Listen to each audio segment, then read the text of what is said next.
ഈ സിനിമയെക്കുറിച്ച് എനിക്ക് പറയാനുള്ളത്, ഇത് ജനങ്ങൾക്ക് വളരെ ഇഷ്ടപ്പെടുന്ന ഒരു സിനിമയായിരിക്കും.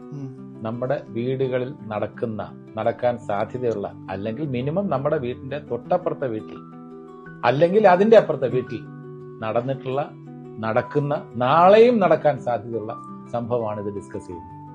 അതിലോട്ട് നമ്മളെല്ലാവരും അങ്ങ് കയറിപ്പോവും, ഈ സബ്ജക്റ്റിൽ മുഴുകിപ്പോവും. അത് ഞാൻ ഗ്യാരണ്ടി ചെയ്യുന്നു. ഇതാണ് എന്റെ ആഭ്യന്തര കുറ്റവാളി സിദ്ധാർത്ഥ് പത്മകുമാർ സംവിധാനം ചെയ്ത ആദ്യ ചിത്രമാണ്. ആസിഫ് അലി കേന്ദ്ര കഥാപാത്രമായ സഹദേവനെ അവതരിപ്പിക്കുന്നു. സിനിമയുടെ പ്രധാന രംഗത്തിൽ നായകൻ നേരിട്ട് കാണികളോട് സംസാരിക്കുന്നു. ഒരു പുരുഷനാണ് മരിച്ചത്, അതുകൊണ്ടാണ് നിങ്ങൾക്ക് ഇതൊരു പ്രശ്നമല്ലാത്തത്. ഈ ഡയലോഗ് മുഖേന വിവാഹ പ്രശ്നങ്ങളിലൂടെയും നിയമപരമായ പീഡനങ്ങളിലൂടെയും പുരുഷന്മാർ നേരിടുന്ന വിഷമതകൾ സിനിമ വെളിപ്പെടുത്താൻ ശ്രമിക്കുന്നു. സഹദേവന്റെ വിവാഹം നയനയുമായി സന്തോഷത്തോടെ തുടങ്ങുന്നു.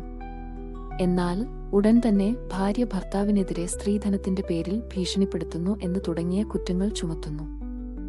എബ്സ് 498 പ്രകാരമുള്ള കേസാണ് ചിന്താവിഷയം. പ്രേക്ഷകർക്ക് നായകനെ വിശ്വസിക്കാനാണ് താൽപര്യം, എങ്കിലും സ്ത്രീകളെ നിരന്തരമായി സ്വാർത്ഥികളായി, ദയയില്ലാത്തവരായി ചിത്രീകരിക്കുന്നു. സഹപ്രവർത്തകരായ പീറ്ററും മക്കറും ഭർത്താക്കന്മാർക്കെതിരെ നൽകിയ പരാതികളിൽ കുടുങ്ങിയവരാണ്. ഇവരുടെ അനുഭവങ്ങളും സ്ത്രീകളെ മാത്രം സംരക്ഷിക്കുന്ന നിയമ സംവിധാനത്തെ വിമർശിക്കാൻ ഉപയോഗിക്കുന്നു. നാടകീയമായ കോടതി രംഗങ്ങളിലൂടെയാണ് ചിത്രം മുന്നോട്ടു പോകുന്നത്. സ്ത്രീകൾ നിയമം ദുരുപയോഗം ചെയ്യുന്നു എന്ന ആശയമാണ് ആവർത്തിച്ചു പറയുന്നത്. ചില സ്ത്രീ കഥാപാത്രങ്ങൾ, ഉദാഹരണത്തിന് അഭിഭാഷക് സഹായി അനില, പോസിറ്റീവായ സംഭാവന നൽകുന്നുവെങ്കിലും അവരുടെ പങ്ക് അത്രമേൽ ശുഷ്കമാണ്. മറ്റൊരു രംഗത്തിൽ പെണ്ണുകാണൽ സമയത്ത് യുവതി വിവാഹ യോഗ്യതയായിട്ട് വരുമാനത്തെക്കുറിച്ച് ചോദിക്കുമ്പോൾ അവളെ ഉപദേശിക്കാനാണ് ചിന്ത ചുരുങ്ങുന്നത്. ചിത്രം മെൻസ് ഇഷ്യൂസ് എന്നതിനെ ഉന്നയിക്കാൻ ശ്രമിച്ചെങ്കിലും അധികം സമയം സ്ത്രീകൾക്ക് നൽകിയ അധികാരങ്ങൾ ദുരുപയോഗം ചെയ്യുന്നു എന്ന വാദത്തിലേക്ക് ചുരുങ്ങുന്നു.